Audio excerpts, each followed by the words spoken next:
cultural heritage, every particle is a replica of divine entity. It is spiritually rooted, spiritually manifested, spiritually considered and integrated. That is how we have to connect ourselves with that divinity which is almighty, all-pervading, omnipotent, omnipresent, omniscient. This is the fundamental concept of Indian heritage and cultural heritage, Indian tradition. So, this whole cosmic structure, it is pervaded by 33 divine centers, 33 power centers. Those power centers are called Indra, Agni, Mrityunjaya, Purushottama. Any names you can use.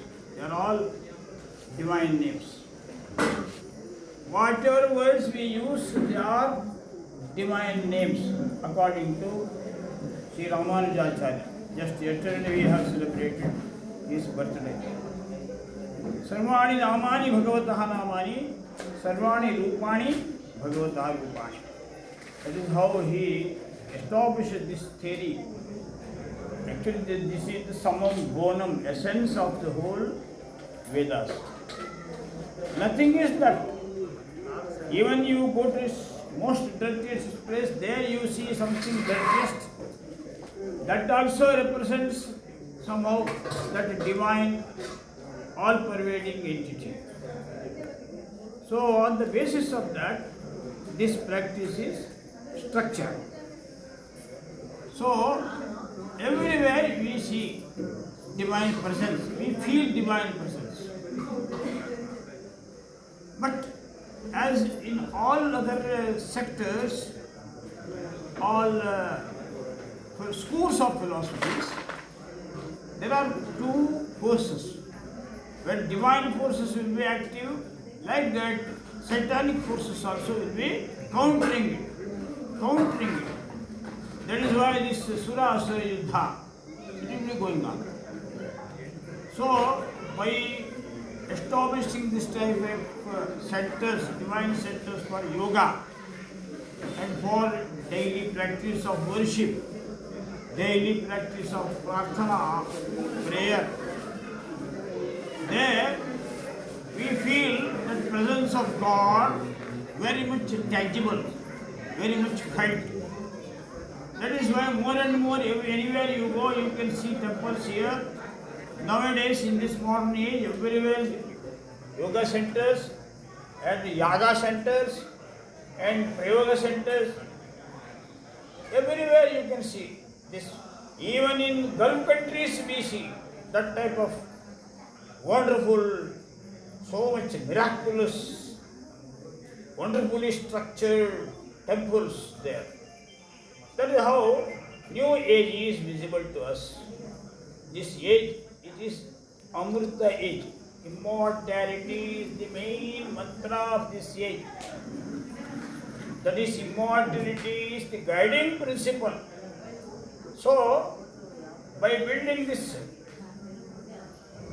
our Yogacharya, Rakesha and his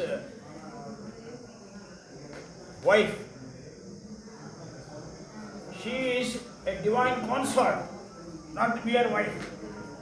When wife will be so supporting in the spiritual practices, and yoga and yaga and prayoga, Ayurveda, Dhanurveda, Gandharva Veda, they will be called divine consorts in English.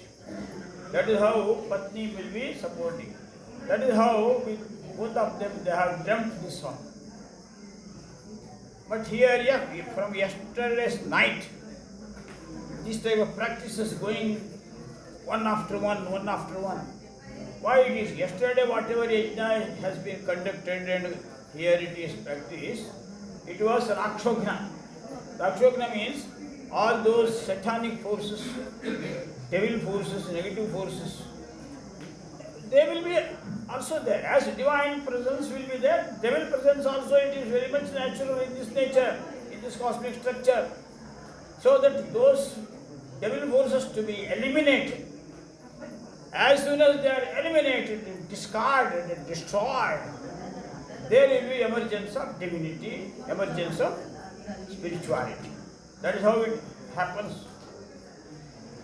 side by side. So yesterday by performing Akshogana Homa, we could discard those.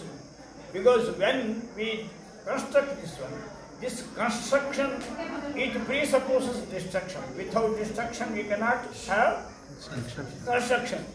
When we go for destruction, naturally we have to eliminate many things, and there will be Panchasuna, they are called.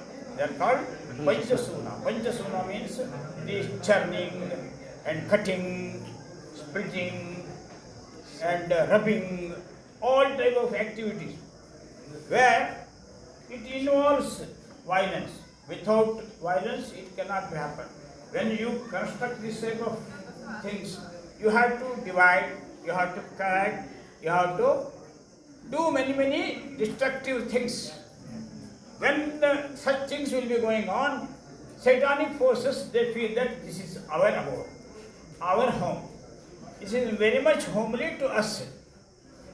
So that they will be naturally coming and going.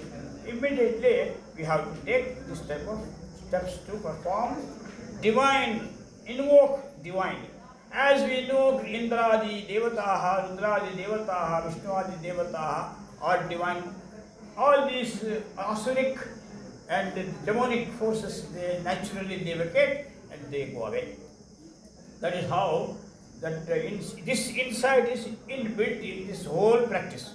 Whatever practice has been conducted here yesterday and today. Today it is Sudarshana Homa. When asuras are eliminated, naturally there will be Vishnu Avatara, Vishnu incarnation takes place. All gods, they take incarnation in the form of all good people practicing yoga. All those practicing yoga, we are the representative of Mahavishnu, all divine entities, Parashiva and Murtinjaya. We are all incarnations. Actually, no person with this body upward addressed to the sun god becomes devil or demon. We are all essentially gods. Vivekananda told, every man is essentially divine. But unfortunately, because of many things, we act sometimes like devils. So, devil instinct, that is to be eliminated, uprooted, and divinity must be invoked. For that, all these practices have conducted wonderfully. Our Vedikas, our priests, they are very expert, well versed in this. So far, all these divine practices are well conducted with proper knowledge, with proper awakening, with proper insight, so that Bhagavata Prasada Bhavatu Yaduddishya Idam Karyam Pravrittam, aimed at what?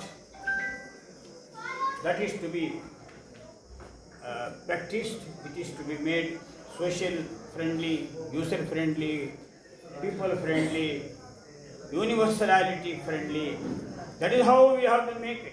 Sarvesham Maitri, Sarvesham Sadbhavo Bhavatu, Bhagavata Prasada Siddhyatu, Dampatyoho Anayoho, Tatha Yetesham Sahacharaha Sahayoginaha Yecha Gurukuliyaha Santi Visheshena, Gurukula Adhyate Vidyaha, they have taken this type of insight from Gurukulam.